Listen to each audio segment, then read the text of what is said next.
Sometimes we get into the ring and we hit somebody with a beautiful punch, and all of a sudden our fighter is in protection mode.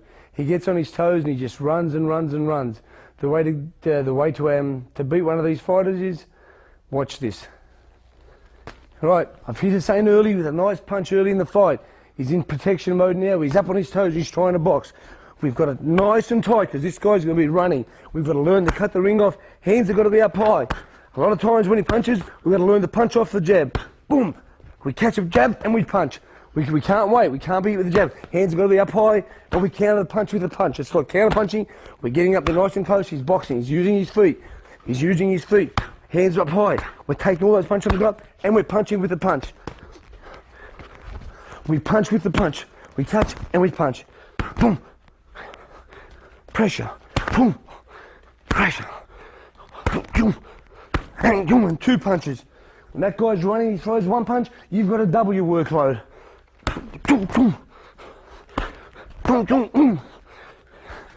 Pick the pace up.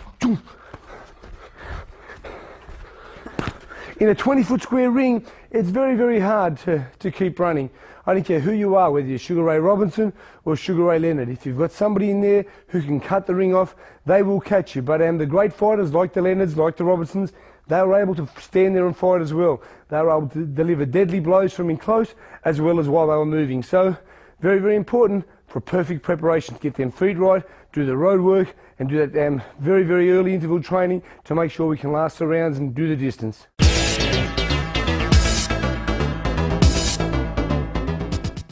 Now we're going to show you the classic boxer. I'm not sure if there's ever been another, but Ali used to like to just stand there, pick his opponent off, in and out, in and out. We're going to go through those movements, and then we're going to try to show you what we should do to a fighter that does that to you. You can do in and out. Just, jabs, he's there not to be hit. In and out. He's in, he's out. He's in. Again, now I'll show the movement. This is like the Ali with his hands out, in, and he comes out. He just drag you onto him. What Muhammad Ali was so great at, he was great at feinting. He'd just lean there, he'd draw you onto the punch, and boom, and he was straight away. By the time you punch back, he would hit you, boom, he'd be back, and he'd come back with a beautiful right hand. Ali didn't have power, he had that speed, and speed equals power, and he was just so brilliant that he could just draw you into a punch, he'd jab you, and he'd just put that little finishing touch of the right hand on you, and they were the punches that knocked most people out. For me, the way to counter that is, again, to have a very good defence. Get them hands up nice and high, and we've got to be able to try to walk through them and slip the punch. Very important to be able to slip. Great movement, great boxers, great pressure fighters have good hip movement. If we don't have hip movement, you're going to be a stationary target and you'll get hit very much.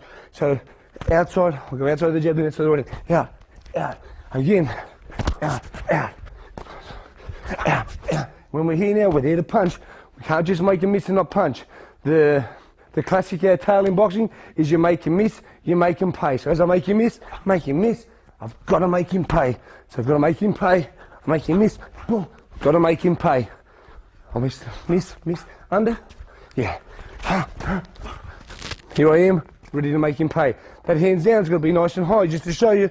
Bing, here, and here we go, the beautiful right hand. Make him miss and make him pay. Pressure fighter. Being ready to punch again after two.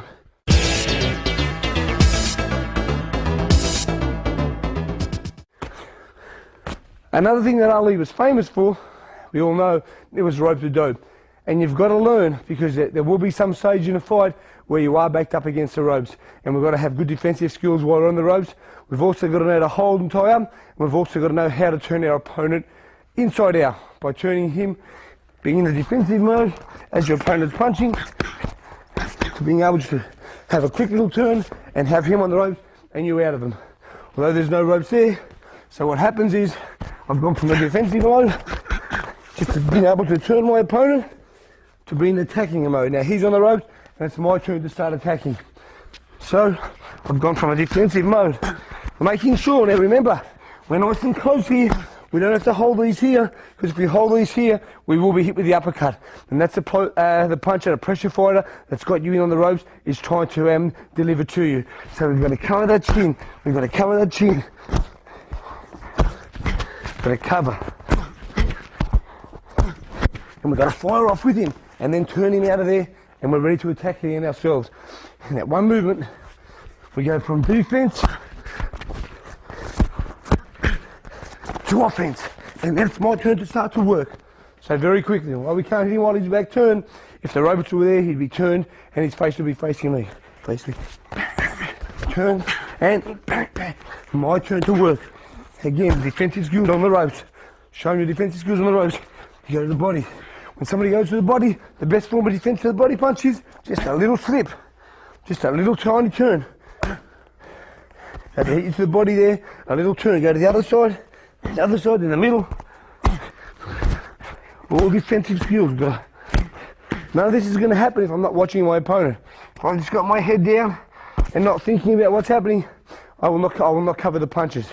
Always very important, staying focused. Seeing what punch your opponent's going to throw. Seeing what we can counter punch from that. Seeing when we can counter punch. Seeing the openings. We let him throw a punch to that side. He throws to that side, I'm in position to throw a left uppercut. So we're drawing this guy in to throw punches at me so I can make openings to punch back. Defensive skills here.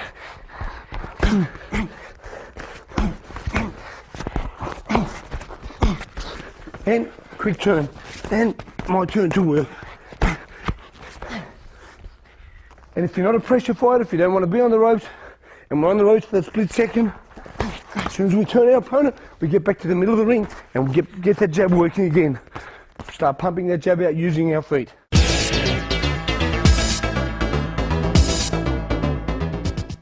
Another important part about being in close is having your weight leaning forward. If I'm backwards again, I'm in big trouble. Your shoulder always be on your opponent. Although it's illegal to use the shoulder, it's very important to have that shoulder leaning on your opponent. That gives you exactly the amount of room, don't hold me. That gives you exactly the amount of room that when I'm ready to punch, I'm in that distance to punch. If I'm standing here too far up against my opponent, I've got no punching power, no punching room at all. Very important. Head to the side so we're not going to get hit. Here I am, just can pivot around, but as I pivot, I'm ready to throw a punch. Here we are, nice and close, we're leaning together, everyone else in position to throw a punch. Had I been upright, here, I'm turning around, that's all we're going to do, we're going to have a little waltz and have a dance. We're not going to be in a position to punch. And it's imperative that at all times, we're in position to punch. If he throws a punch at me and I'm here, and it was a bad one, I'm in position to come back with another punch. Very, very important, being able to use that body weight. That little push there, a little push there. We're ready to punch at all times. Mike Tyson, famous for the around the body and then the uppercut to the middle. That's what he does. Hands are up there, boom, he punches around that body there. So they hold there and finish with the uppercut. Same with the left hand, around the body and then to the middle. A lot of fighters have this form of defense. In close, I believe it's very important to put their head to the side and cover the middle. Nobody's going to hurt us from this vicinity. Nobody's going to hurt us from this close range with a hook. But from back here, they will hurt us. If they hit me to the body, around the body, then they'll come to the middle. That's it. The famous Tyson punch is bang, boom. And he's knocked many people out with it. And a lot of other fighters use this, not just Tyson. So they get their fighter gun back, around the body, straight to the middle. Around the body, straight to the middle. Okay. And close, around the body, and boom, straight to the middle. It opens up the middle of the body. Very important, like I said, head nice and close. Head on the outside, using that head, using that shoulder. Not in a legal way, in a legal way, just having that nice distance. In a nice distance, so we can always in position to punch. Very important to be in position to punch at all times.